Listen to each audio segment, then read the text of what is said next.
Gandhigram police સ્ટેશનમાં અકસ્માત મોત જાહેર થયેલ છે, જે મુજબ 20 વર્ષીય યુવાન છે, એમણે ગળાફાંસો ખાઈ અને સુસાઇડ કરેલ છે.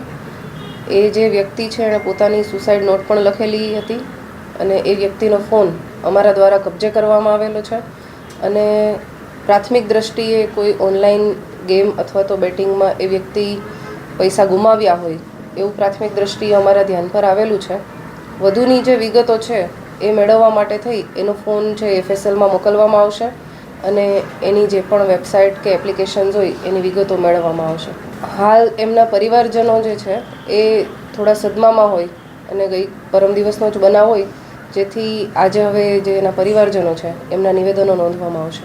જે પ્રાથમિક વિગત મેં આપને આપી એ જે વ્યક્તિ છે એ કોઈ ગેમમાં અથવા તો બેટિંગમાં એ પૈસા ગુમાવ્યા હોય એવું પ્રાથમિક દ્રષ્ટિએ જણાય છે.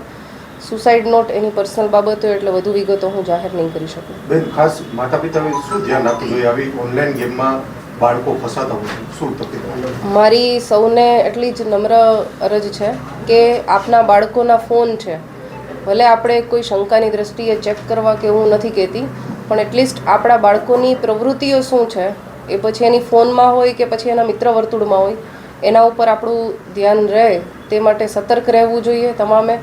કારણ કે ઘણા બધા કિસ્સાઓ આવતા હોય છે, બાળકો કોઈ ઇન્સ્ટાગ્રામ કે કોઈ પણ એપ્લિકેશન છે એમાં કોઈની સાથે કોન્ટેક્ટમાં આવે છે અને પછી એ વ્યક્તિ છે એની સાથે ઘરેથી નીકળી અને વ્યક્તિ સાથે જતા રહેતા હોય છે. આવા પણ ઘણા કિસ્સાઓ સામે આવે છે અને આ જે સુસાઇડનો બનાવ આવ્યો એમાં પણ જે વિગતો છે એ પ્રકારે જ છે કે આ સોશિયલ મીડિયા કે ઇન્ટરનેટના માધ્યમથી એનો જે ગેરઉપયોગ થાય છે એના ક્યાંક ને ક્યાંક ભોગ બનેલા છે.